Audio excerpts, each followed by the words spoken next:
Well, thank you all for being here.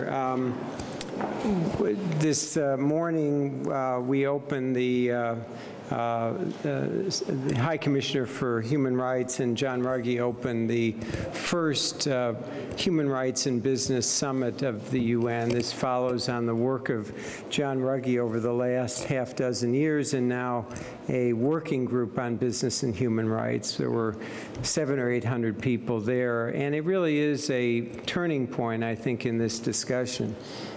It's 64 years since the Universal Declaration of Human Rights was adopted this week.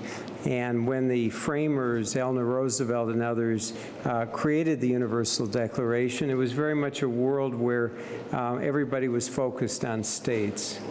And 64 years later, the world looks very different.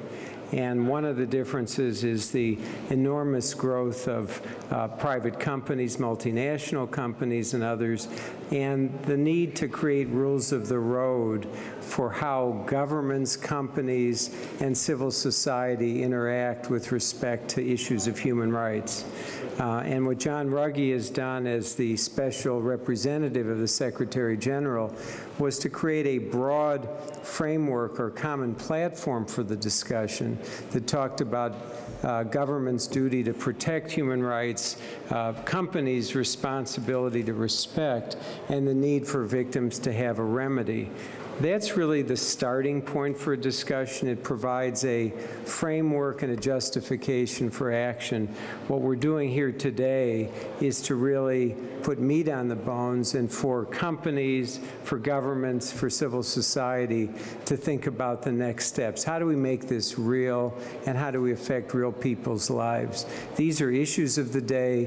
They're issues that are going to be enormously important in the 21st century, and it was very encouraging to see such an outpouring of interest both among governments but also many, many companies here as well as members of civil society. So now we move on.